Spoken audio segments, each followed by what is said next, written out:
From the Library of Congress in Washington, D.C.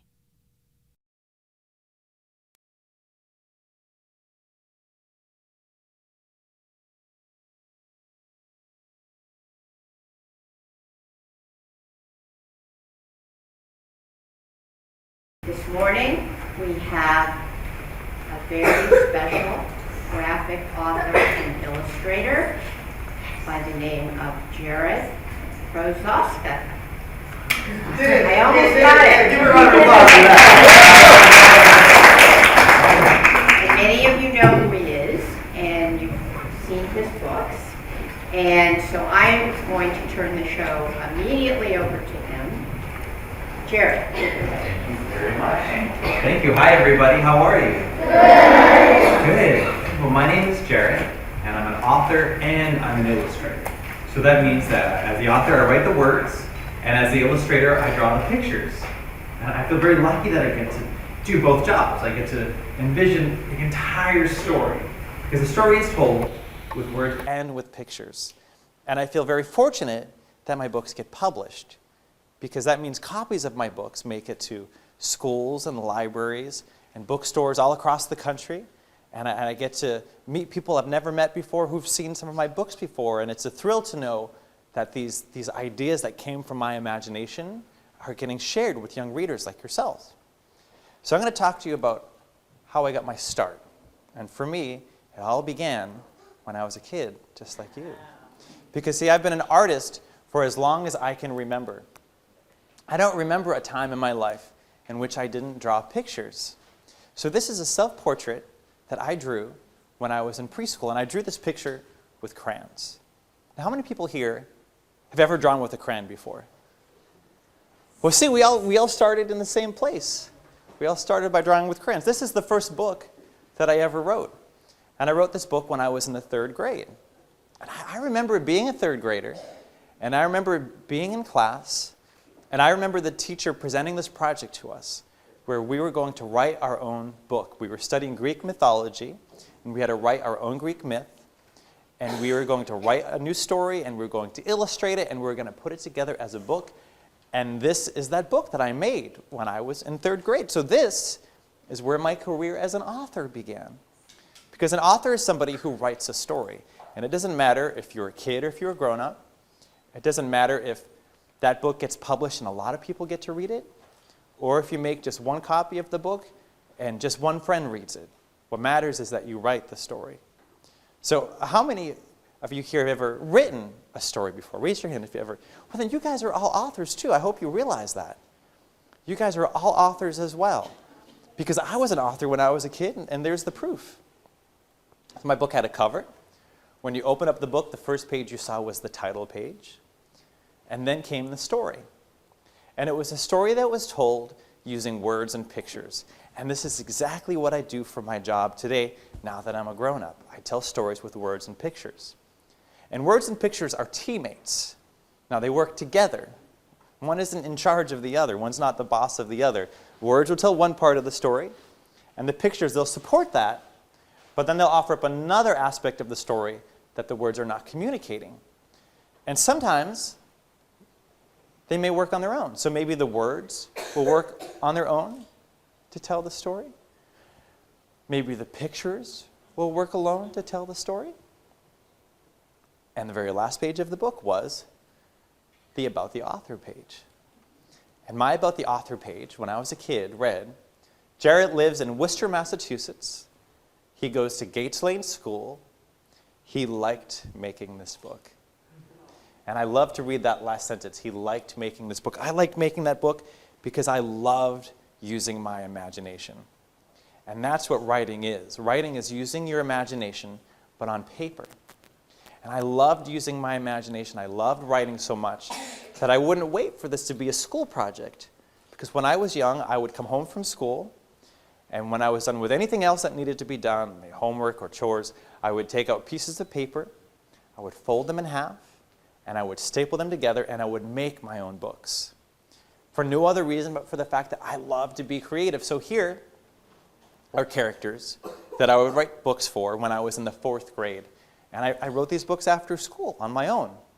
There was no teacher giving me an assignment. There was no grown-up at home saying it's time to make a book. I did it on my own. So there was an egg and a tomato and a head of lettuce and a pumpkin.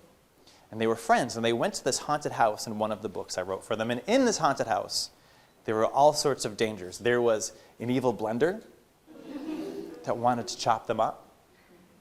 There was an evil toaster.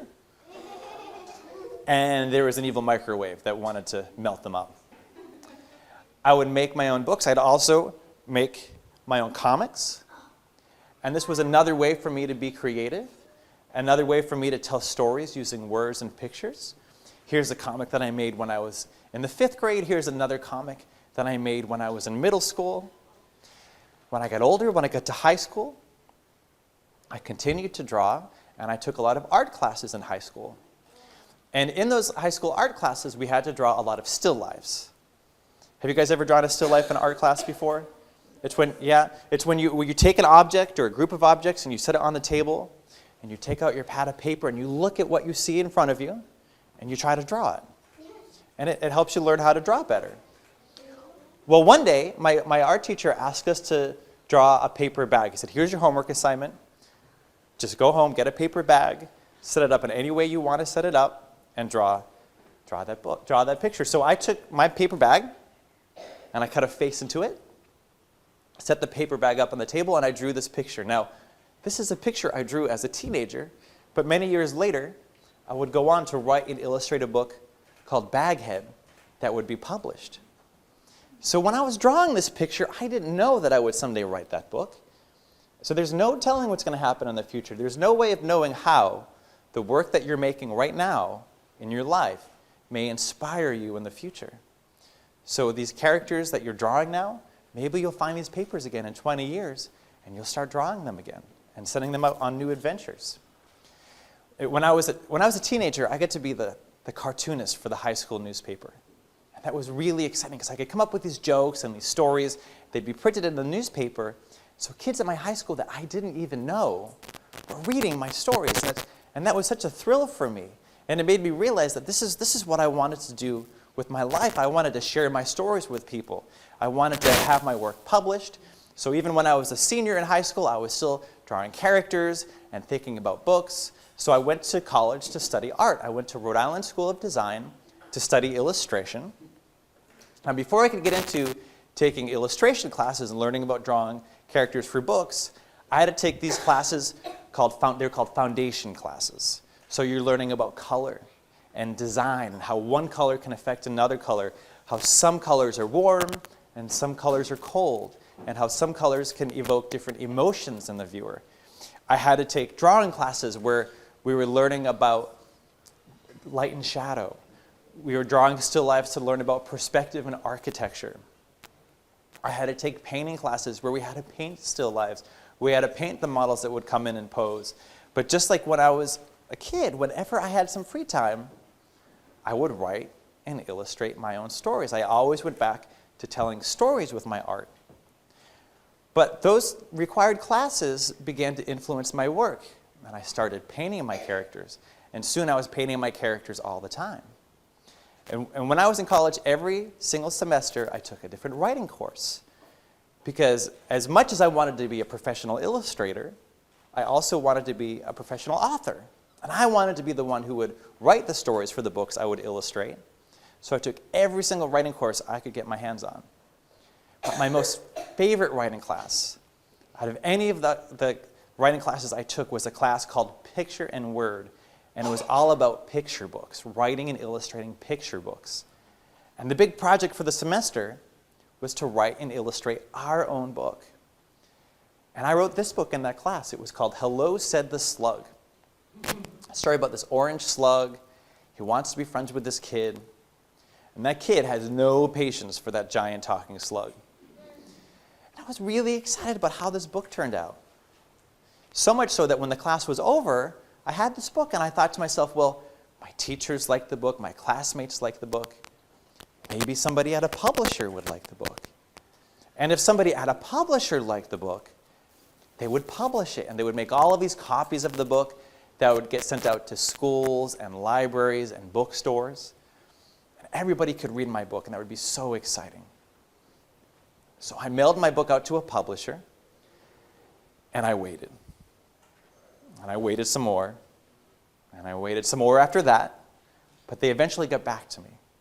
And guess what happened? Did they like my book and publish it? Yes. No, they didn't. No. They didn't like my book. They rejected the book. That means they mailed the book back to me. They wrote me a letter explaining why they didn't like the book. If I was lucky, they took the time to explain why. Bottom line is they said, we're not interested. So did I give up because I had one rejection? No, because I mailed that book out to a second publisher. And then that second publisher, they wrote me back. And did they like the book and publish it? Yes. No. No, they too rejected the book. But I mailed the book out to a third publisher. And did they like the book? Yes. No. They too turned the story away. But I kept trying, and I mailed the book out to a fourth publisher, and then a fifth, and a sixth, and a seventh, and an eighth, and a ninth, and a 10th publisher. But they all had the same reaction. They all said, no, we're sorry. We don't like your book. We don't want to publish it. But I didn't give up, and I didn't quit, and I mailed the book out to an 11th publisher, and guess what happened? Did they like the book and publish it? Yes! They did not like the book either. And they did not want to publish it. So there I was with this book that I loved and I believed in, but none of the publishers were interested. So I kept writing, and I wrote another story. I wrote a story called Josh Had a Bad Haircut. A story about a boy named Josh. He gets this terribly embarrassing haircut. I mailed this book out to a publisher. And did they like this new book? No, they didn't. Thanks for that vote of confidence down there, but no. Every publisher that saw this book rejected it, the book. But in one moment of the story, on one page of the book, the boy, he wears a paper bag on his head to hide the bad haircut. And that one image was, inspired by that picture I drew as a teenager, but would later inspire me to write that book, Baghead, that would get published. This one scene would later be expanded to be the whole basis for this book, Baghead. But all of the books that I had written, though, were all getting rejected. And so I began to think, it's just my writing. These publishers don't like my stories, but maybe they like my art.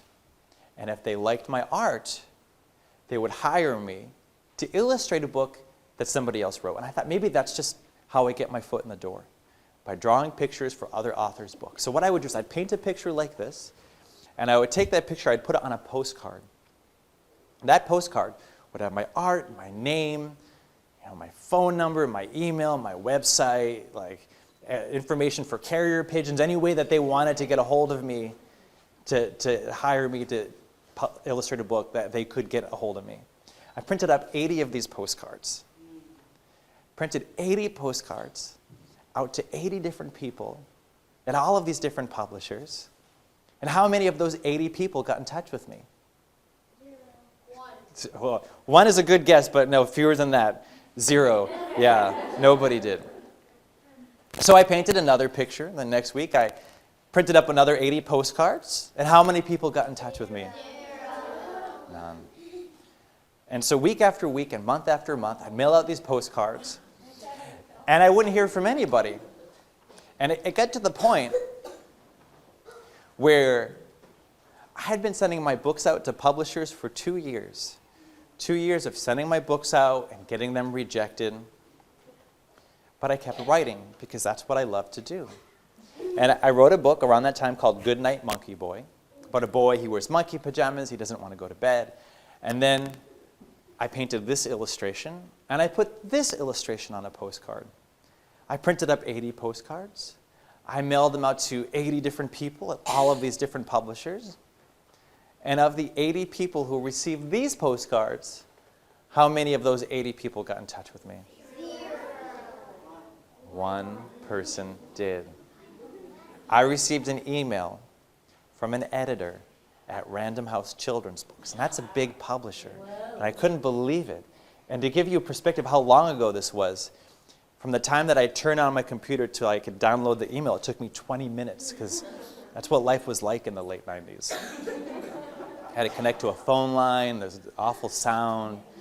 But 20 minutes later, after turning on the computer, I got this email from somebody at Random House. And the subject of the email said, "Nice work." And I couldn't believe it. And in this email, this editor wrote that she had received my postcard, and it prompted her to visit my website. And she liked my artwork, and she said, "If you're ever in New York City, please let me know. We'd love to meet you and see some more of your work." So do you guys suppose that I happened to be in New York that next week? Yeah. I called her the next day to say, "I'm going to be in New York that next week." And we set up a meeting, and I went into New York with my portfolio, and I showed this editor all of my artwork, and I showed her all of my book ideas. And I left New York with an agreement to have my very first book published. So Goodnight Monkey Boy was a book that I only had started writing a couple weeks really before that meeting. But because I kept coming up with new ideas, I kept challenging myself creatively, I kept sending my work out, that is how my first book was published. So I kept writing picture books, and the books that my publisher liked, they'd publish, like Baghead and Punk Farm and My Buddy Slug and Ollie the Purple Elephant. I have a collection of picture books, and I also have a graphic novel series about a lunch lady who fights crime. So the very first book was called Lunch Lady and the Cyborg Substitute, and it was followed up by 9 other books for a total of 10 books in the series. The most recent book is Lunch Lady and the School-Wide Scuffle. And I'm going to tell you now, I'm going to shift gears, and now that I've told you about how I got published, I'm going to talk to you about how I got the idea for this series and what I did with those ideas to turn them from just a few notes in my sketchbook to be a book series. What happened was, way back when my very first book was published, I went back to my old elementary school, Gates Lane School in Worcester, Massachusetts, to talk to the students there about writing and illustrating and having that first book published. And they set me up in the cafetorium. You know what a cafetorium is?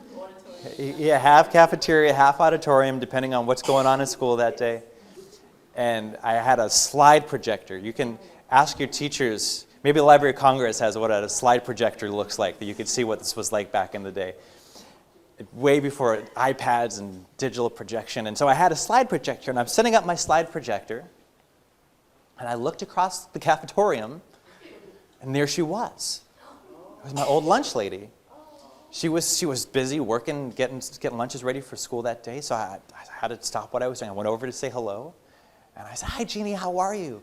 She looked at me, and I could tell she recognized me. The gears were turning. She was trying to place me, and she looked at me, and she said, "Stephen Krosoczka?" And I was amazed that she knew I was a Krosoczka, but Stephen is my uncle who's 20 years older than I am. And she had been his lunch lady when he was a kid. So she started telling me about her grandkids, and it blew my mind. I thought, grandkids? Wait a minute, you mean you leave the school and have a life? I thought you lived in the kitchen. I had never thought about my lunch lady's life outside of school. And this chance encounter inspired my imagination. And I opened up my sketchbook when I got home that day, and I started drawing this lunch lady character. And I wrote a picture book, not a graphic novel, a picture book. Remember, my first picture book had just been published. I had just finished the art for Baghead, which was my second book, which was a picture book. So I thought Lunch Lady was meant to be a picture book as well.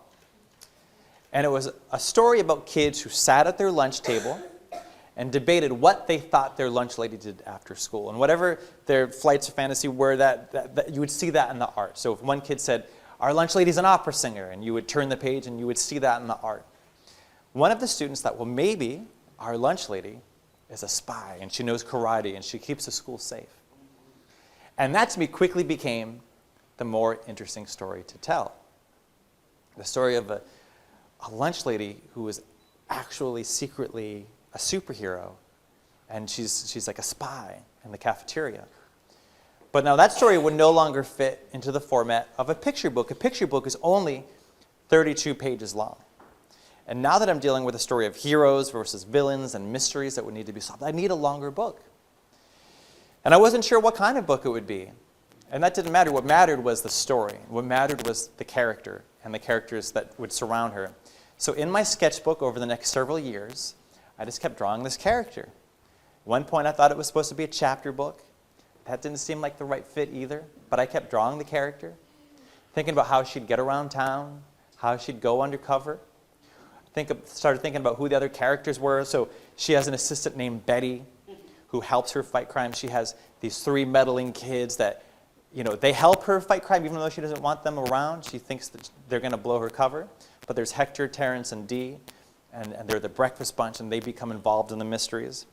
And she uses items from the cafeteria disguised as spy gadgets. So she has a spork phone, she has a spatchicopter, she has fish stick nunchucks. Because see, if you saw your lunch lady walking down the hall with nunchucks, you would tell your friend, that friend would tell another friend, those 2 friends would, before you knew it, the whole school would know that your lunch lady is a crime fighter. So she has to have her spy gadgets disguised as things you would see a lunch lady with, like fish sticks. She has a milk camera to spy in the classroom. She has rubber glove suction cups to climb walls with her yellow rubber gloves. She has a lunch tray laptop. Now, it was around this time that I was invited to be a part of this book called Guys Write for Guys Read, which is edited by John Cheska. And he asked his author friends to make a little contribution to this anthology. Everyone would write a couple of pages worth of stuff, and he wanted us to connect ourselves with our younger selves to our current selves. So I thought, as an artist, I should revisit some old artwork. Now, I'm very lucky that every year my grandfather would give me a storage bin. He'd say, save what you want, and then we're going to throw the rest of clean your room and throw things away. So I was going through these bins, and I found comics that I made as an elementary school student. I found comics that I made as a middle school student and as a high school student. I found comics that I made as a college student. But once my first picture book was published, I kind of stopped making comics. So I found this comic that I made in the 5th grade about a character named Lightning Man. And I realized I didn't finish his story. So for Guys Write for Guys Read, I continued his story, I completed his story. And not only was I redrawing a character I hadn't drawn in so many years, I remembered what I loved about making comics and what you can do with the storytelling and the action and the pacing and the humor with that visual storytelling format. And I said, well, this is perfect for the story that I've been working on for the past 4.5 years at that point. 4.5 years of sketching, the story about a crime-fighting lunch lady. I sent these pages off to my publisher. They loved the idea. They wanted to publish the book, but they weren't sure how to because they hadn't published graphic novels then. They didn't have any graphic novels on their list that they were publishing, so they thought, well, could we print these books in full color? And they realized they really couldn't because it cost a lot to print a book in full color, and they didn't want to put a book out to stores and libraries for $15. So we thought, what if these books were printed in just black ink? They'd be printed in, just black and white. And so the production cost would be low, so the retail cost would be low, but the fear was there's no color to really draw the reader in.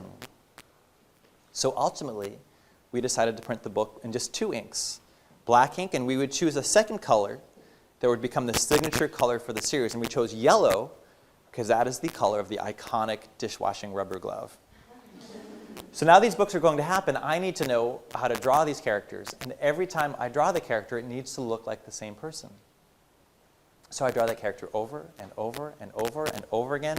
And I train myself till every time I draw that character, it looks like the same person. Then I set out to write the story.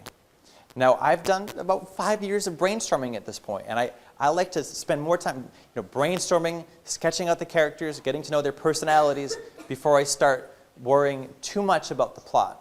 But when I'm ready for the plot, I use this device called the Story Mountain. And it helps me as a visual thinker and a visual learner. I like to see the whole story mapped out. And I think about the beginning, the rising action, and the climax, and the falling action, and the resolution of the story. And it's important for me to point out to you that when I start off with this blank Story Mountain, I don't start here. I don't have to answer the question of what happens in the beginning. Because maybe the first idea is the climax of the story. So I could jot that down first. And I just keep coming up with ideas and brainstorming because I don't need to dream up the story in the same order that my reader will eventually read it. I dream up the story and I rearrange those elements of the story how I see fit to be revealed to the reader. And I make page after page of notes to myself on what I want to happen in the story. and I lay out the book. So a 96-page graphic novel, I make 96 little rectangles, and I try to figure out what event will happen on which page. And you can see I'm moving things around. I'm taking arrows and saying, no, this event should happen here. This event should happen earlier or later. And every page starts off looking like this. This is a small thumbnail sketch where I'm trying to figure out where the panels are going to go, because I need to recreate the reading experience. Like when you open up a book that has text only, your eye goes where? Your eye goes to the top left of the page, right? And your eye scan from left to right. And then when you get to the end of the sentence, your eye goes back down and you scan from left to right. So I have to, as the designer of the graphic novel, design these panels to visually recreate that experience, so people just naturally know where to send their eyes. And then when it comes to designing the information within those panels, I have to do the same thing so that people read it from left to right. So I'll make 96 pages worth of sketches. I'll also write out a script. A script is just what the characters are saying, descriptions of the actions. My editor will read this. She'll read the script. She'll look at the sketches. She'll think about it. And she'll write me an editorial letter stating, this is what's working about the story, but this part here, maybe not so much. So she's pushing me to write a better book. So I listen to her advice, and I revise the story. And I'll write a second draft. And I'll make some changes. And she'll read that second draft. And then maybe the third draft. Maybe a fourth, fifth, sometimes up to 8 drafts. But when the story's in great shape, I can start working on the artwork. And to create the artwork for the books, I start by just penciling out the characters. And I use a special pencil called non-photo blue. It's the special shade of blue that won't get recognized by the scanner. Because what I do is I take out ink, and I dip my brush into the ink, and I ink in the final line work, and I scan that artwork in black and white, and the computer will only see the black line work. The computer won't see all of those sketchy lines, which is why you don't see them in the finished books, but they're underneath there in the finished art. So I always start off by drawing the major shapes of the character. Every character is made up of a series of shapes, and I'm creating the gesture. The gesture means what is the character's pose. And I'll add details on top of that gesture, and I can make changes. So maybe her arm should go in a different direction. I'll then take out my ink, and I'll dip my brush into the ink and draw the finished line work. And I draw with a brush because you get a very dynamic line when you draw with a brush. If you apply a lot of pressure to that brush, that line is going to be very thick. As you lift the pressure away, that line will go from thick to thin. So as I finish each piece of artwork, I collect it on a bulletin board in front of my desk so I can see all of the artwork, make sure all of the characters are looking the same, make sure the environment that they're in looks the same. And I take the artwork, bring it over to my scanner, and scan it into my computer. So now this artwork that I created by hand, I can see on my computer screen. And you'll see that all of the word balloons are empty. I don't handwrite the words, I type them out. And once all of the text is in place, I'll select the different shades of yellow, and all of the yellow will get plugged in. And then I tone down that black ink to get shades of gray. So 96 computer files for the 96 pages of the book. I send those to the publisher through the internet. They print out just one copy of the book. They're not going to print up all the copies to distribute them to bookshelves just yet, because we want to make sure there are no mistakes here. There is bound to be a mistake or two. So perhaps I've misspelled the sound effect. Maybe there's something weird about the art. Maybe something is miscolored. And we'll make notes to one another on this one copy. And I'll have one last chance to open up Photoshop and make any changes before these files are released to the printer. And they print up all of the copies. And this is the most exciting step. This is up until this point, this has been thoughts and notes. I've yet to be able to hold the book, hold the object, and turn the pages and watch the story unfold as I imagined it might. Now, from that moment that I ran into my old lunch lady to the day that I held this book in my hand, 8 years had passed. It was a number of years of brainstorming, to sticking with it, getting the artwork done for that first book. But like I said, now there are 10 books altogether. So 10 96-page graphic novels. And this is what all of the artwork looks like for all of the books. I just recently moved, so I was stacking up all of the artwork, and I looked at it and I thought, wow, that represents a significant percentage of my life. I've been working on this series now for 13 years now. But it's been very rewarding because I get to meet young readers who've read the books, who know the characters, who know the stories. And I get physical mail, I get tweets from parents and teachers of kids who are reading the books in the printed form and kids who are reading them on tablets. And I get wonderful letters and drawings from kids. And they're drawing the way that I was drawing. I learned how to draw when I would draw Garfield, or I would draw Snoopy, I'd draw some of my favorite characters. And the American Library Association invited me to design a read poster. So I designed this poster, and I spot it at libraries as I travel the country. A kid once trick-or-treated at my house, dressed as my character, which was pretty cool. And I was lucky enough that twice, a Lunch Lady book has won a Children's Choice Book Award. And it's such an honor to win any award, but to win an award that's voted on by the readers themselves, because then my readers put my name up in lights in Times Square because of that. And of course, I meet a lot of lunch ladies as I travel the country, and they tell me how much the series means to them, because the lunch lady, in popular culture, the lunch lady isn't treated very kindly. Often you see a cartoon character of a lunch lady, and maybe they're mean or not nice or serve awful food.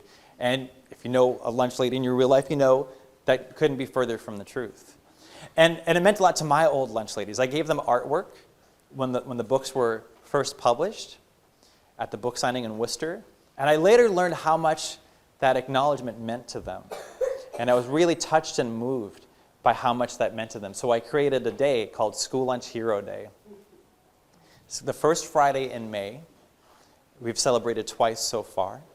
It's a day where kids can tap into their own creativity to say thank you in however way they choose. So kids came up with the greatest projects. This student made a hamburger card. This classroom, they made a pizza, and every student signed a pepperoni. Say thank you. Kids made their own comic starring the cartoon lunch lady and their actual lunch lady. So they asked their lunch lady to pose for photos, and they printed them out and put them in there. And I just saw, through social media and people emailing me, these wonderful smiles from all across the country. But then politicians get involved, and this is something I wasn't expecting, but people started sending me news clippings where, senators stopped by their local elementary school, lieutenant governors stopped by. The mayor of Houston sent out an official legal proclamation proclaiming it School Lunch Hero Day in the city of Houston. And Michelle Obama's Let's Move program has blogged about it, encouraging their members and the people that are involved with their program and reading their blog to celebrate School Lunch Hero Day. And it all goes back to the fact that I was a kid, just like all of you. I loved stories. I loved reading stories. I loved getting to know characters. And I loved inventing my own characters and writing stories for them. And I'm always working on new stories. So I have a new picture book that was just published earlier this year called Peanut Butter and Jellyfish, about a seahorse and a jellyfish that are best friends, and a crab who isn't exactly nice to them, but they kind of get to the bottom of why he's behaving the way he is. And I have a chapter book series called Platypus Police Squad. It's about these two cops. Detective Rick Zango, he's the hotshot young rookie who plays fast and loose with the rules, and he's partnered with the old gruff old-timer who sort of lost his spark named Detective Corey O'Malley. They're total opposites. They need to learn to work together to keep the city safe, and they're platypuses. And the first book is called The Frog Who Croaked. The second book is called The Ostrich Conspiracy. And the third book, which I'm working on now at home, is called Last Panda Standing. I'm also the proud co-editor of an anthology called Comic Squad, which recently was published. And you guys know Matt and Jenny Holm, who create Squish and Baby Mouse. You know those books, right? So they're good friends of mine.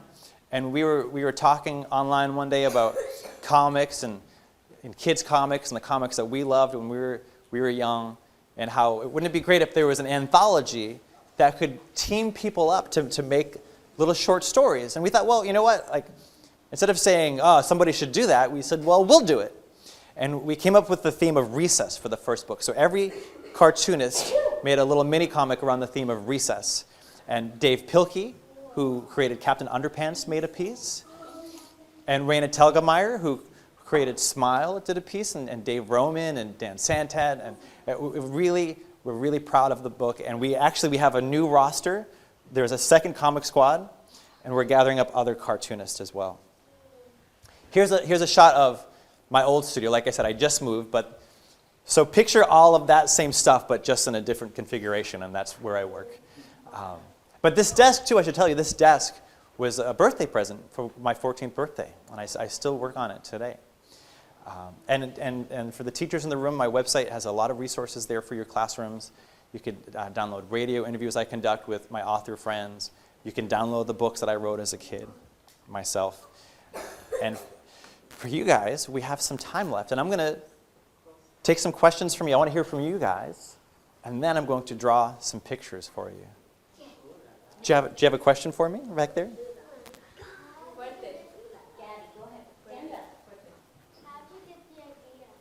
For which book? For Lunch Lady?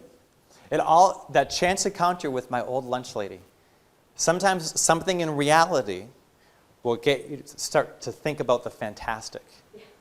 And that's where that came from. My friend back here? What's your favorite book that you wrote? What's my favorite book that I wrote? Well, it's kind of like asking a parent who their favorite child is.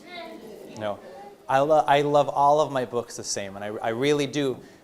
Each character, you know, each book represents a different time in my life. Like, you know, Goodnight Monkey Boy was my first published book, and I wrote that book 15, 16 years ago, and my life was very different 15, 16 years ago. Yes, my friend right here. What inspired me to write the Lunch Lady books is just I wanted to uncover the truth about what lunch ladies were really up to. I think I'm onto something. Do you think? How is your lunch staff at your school? Do you think they're secretly hiding something? No? Well, you should ask questions. That's how you find out things. Ask questions. Yeah. Beyond saying I'll have a chicken patty, please, and be like, and what is that box over there? What is that doing? See how if they act shifty, do you know what that means? Where they're nervous, then they're probably hiding something. Mm-hmm. Yes, my friend right here. What gave you the idea to be an author? Why did I want to be an author?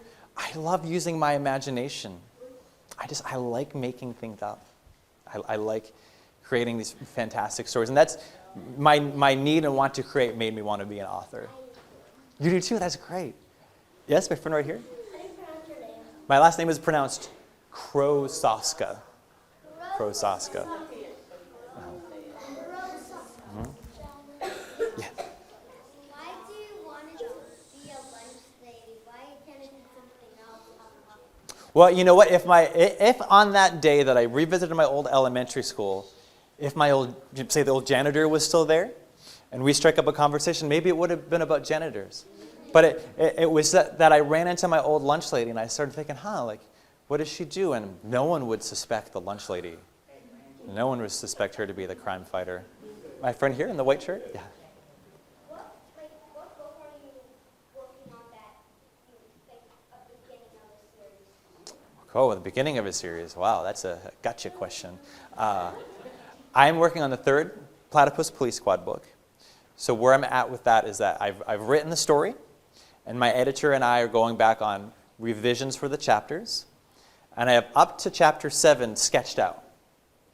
But there are 23 chapters. So not only do I have to sketch out everything, but then I have to go back and create the finished artwork for those sketches. And then I am working on a picture book called It's Tough to Lose Your Balloon. And it's about all the injustices of childhood. Losing your balloon, dropping your sandwich in the sand, having your ice cream cone melt right when you've just picked up your ice cream from the ice cream truck, and then it melts. So it's about the injustices of childhood, and and how you can rise above those challenges. Yes, my friend right there. Then, do you make money by selling those books? I'm lucky enough that, yeah, people will end up buying them, and then my publisher will give me a couple of cents off each book. Yeah, I'm lucky. It's called a royalty. So what it is, so I created like this book, right? And I came up with the ideas, and I wrote the words and drew the pictures. So that means that I own what's called intellectual property, or the copyright. So when someone buys the book, you bought this physical book, and my publisher worked hard on printing this physical book and shipping it to the stores. So because I own the copyright, I'll get what's called a royalty, or a little percentage off of that. Yes? How did you come up with all the different titles? All the different titles. Well, in the Lunch Lady series, I was thinking about, okay, what else happens in a young person's life? Maybe you go to summer camp. Maybe there's a visiting author. Maybe it's picture day. But all of the titles have alliteration in the title. So Lunch Lady and the Cyborg Substitute, alliteration is where two words start with the same sound. So there's Cyborg Substitute, League of Librarians, there's Author Visit Vendetta, School-Wide Scuffle. So as a challenge to say, okay, what happens in a kid's life? What sounds dastardly, and what has alliteration? And that's how I came up with the titles. Yes? Well, I have a whole list of books to purchase, because so far we only know the Lunch Lady book, so I'm really happy to see your other books, right? Right, boys and girls? Oh, thank you. So, yeah, my other question is, and then maybe you could call on kids from Maret, because our Oyster kids are Okay. all the questions away. Okay. What did you read? What did I read when I was a Like, kid? what's your favorite book or Oh, book my that's made you oh yeah. who you are? My favorite books when I was a child, I still have my childhood copies on my bookshelf in my studio. My most favorite book, is The Mouse and the Motorcycle by Beverly Cleary. Yes, absolutely. And James and the Giant Peach by Roald Dahl. And Bunnicula by James Howe.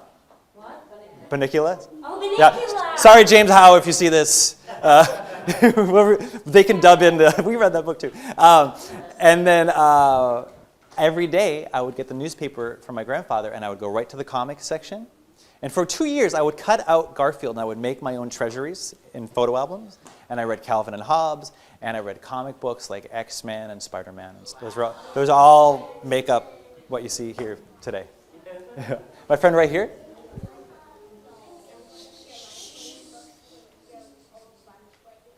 Was I able to give her a copy? Yes, she came to that very first book signing, and I gave her a piece of artwork in the book. So she got to see the books, and she was pretty thrilled. And I think she was just taken aback by the whole thing. My friend here in the blue shirt? Yeah, okay. So what inspired you to make pictures? I'm sorry, could you say that again? What inspired you to make pictures when you were little? What inspired me to make pictures when I was a kid? Well, it probably goes back to what I read. So I love Snoopy. I love Garfield. I love Calvin and Hobbes. I love the Smurfs and other characters I learned on Saturday morning cartoons. So what I would do is to help me learn how to draw, is I would say, take a drawing of a Smurf or of Snoopy, and I would try to copy it. And that taught me how to draw. And then that knowledge I gained from copying those drawings, I then went on to draw my own characters, which you saw on the slideshow. My friend right here? What's your favorite gadget from Lunch Lady? My favorite gadget. I don't have a favorite book, but I have a favorite gadget. It's the fish stick nunchucks.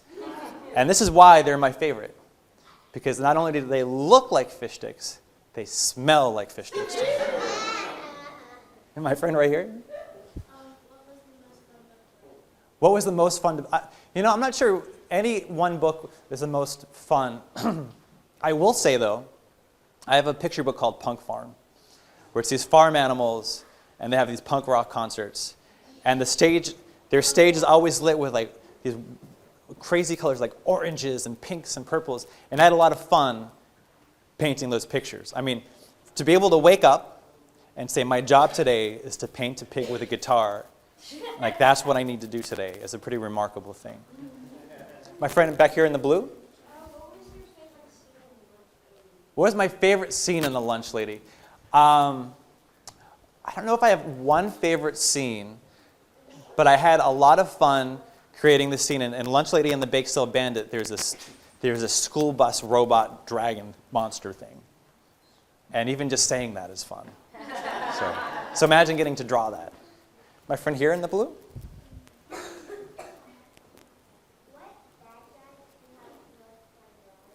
Which bad guys did I have the most fun with? Probably the evil children's book author.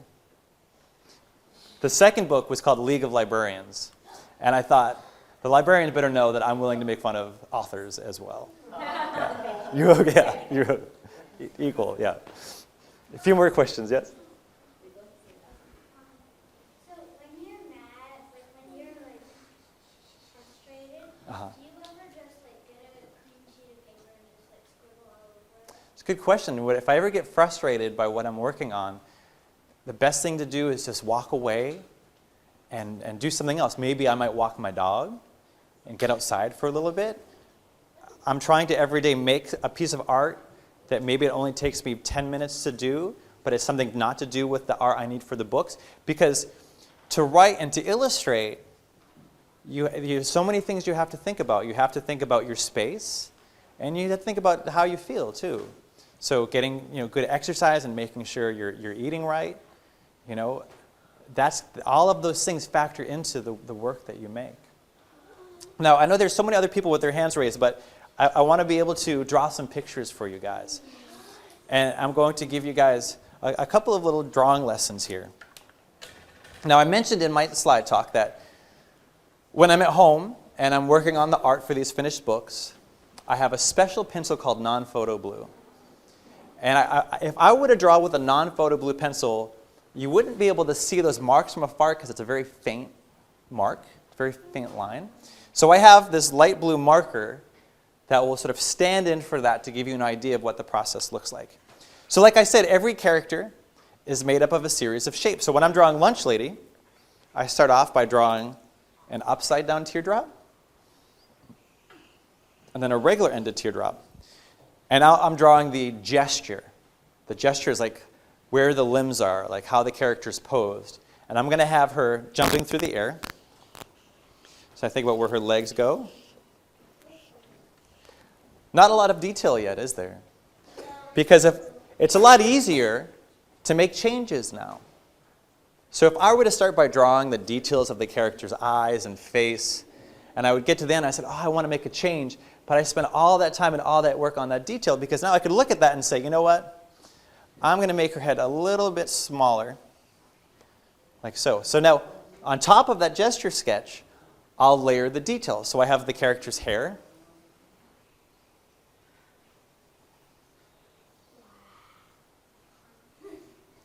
and eyes and face.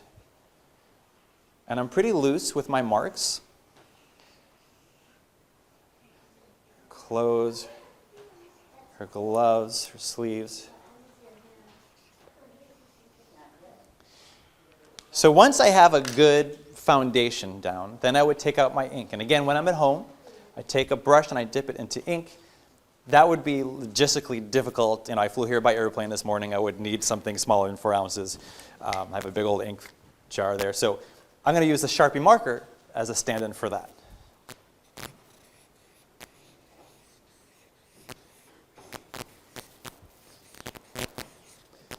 And again, when this artwork, when it gets scanned in, and I set that scanner to black and white, the computer doesn't register those blue pencil marks. It only registers, can only see that crisp black line work.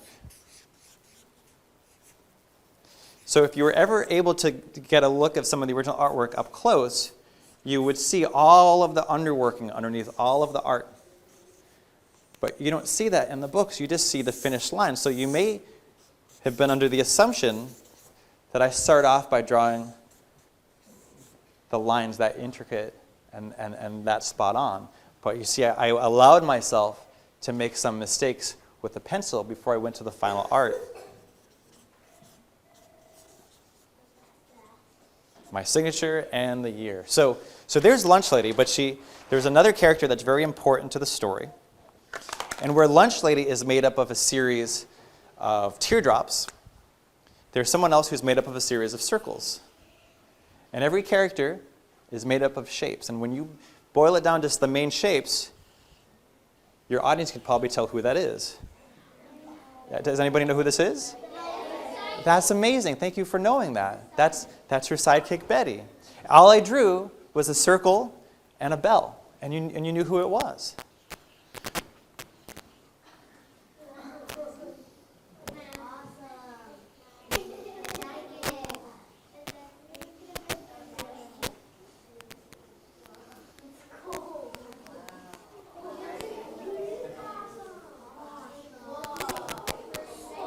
Hey, thank you.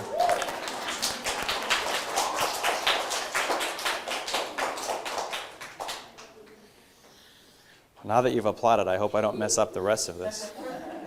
You can't take back that applause no matter what I do. It's mine now.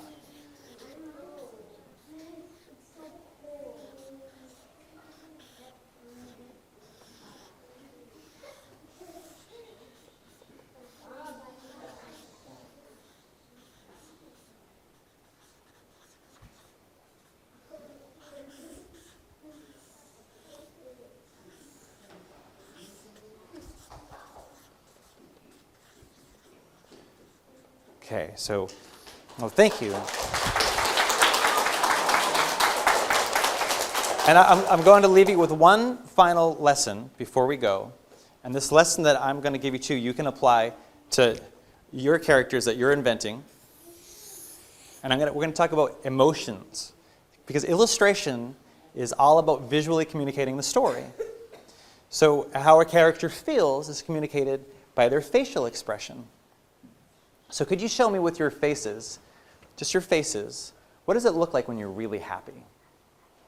You're really happy, you smile real big, you can see your teeth, and when you smile, your lips push up, and your cheeks push up, and it creates a little line underneath the eyes. Like so. And there, look, the character looks happy. Could you please show me what it looks like when you're really angry? You're angry.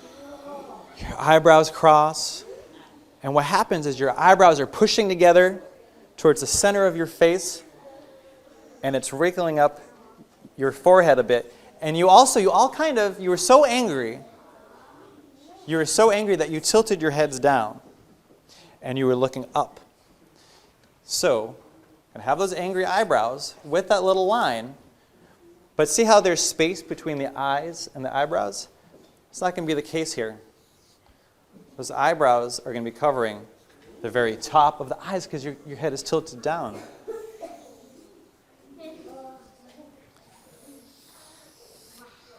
Show me what it looks like when you're really sad. Like, it's just an awful day. You're really sad. Your eyebrows all came up.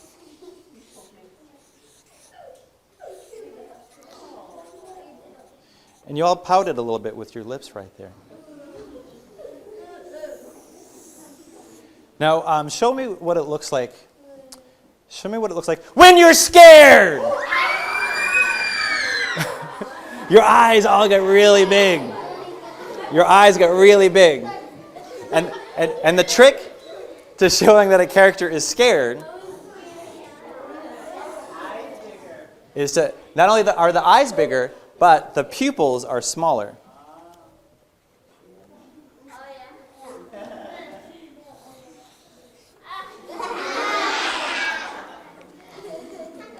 Now, there are so many other emotions that we could cover, and I encourage you to explore those on your own by just sitting in front of a mirror and making faces. Actually, when I'm at home, my family catches me doing this all the time. I'll be drawing, and I'm making the face of the character that I'm drawing. I'm becoming that character. But now this applies if your character is human, or if your character is maybe a lion,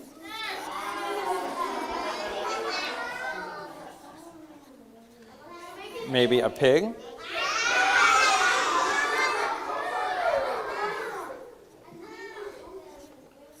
Maybe a space alien? Maybe an elephant. And with an elephant, I can use that trunk to show the emotion. Or if I were drawing a rabbit, I could use those ears to show that the character was sad or surprised or happy. So out of everything that I talked about this morning, what I hope that you remember the most is that my career, my journey as an author and as an artist began when I was your age.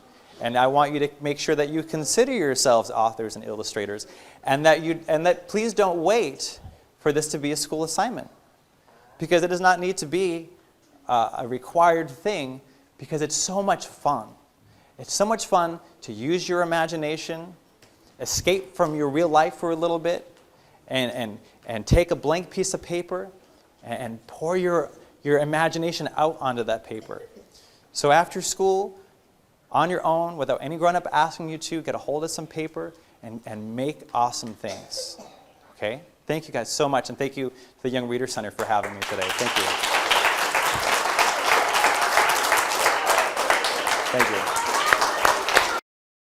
This has been a presentation of the Library of Congress. Visit us at loc.gov.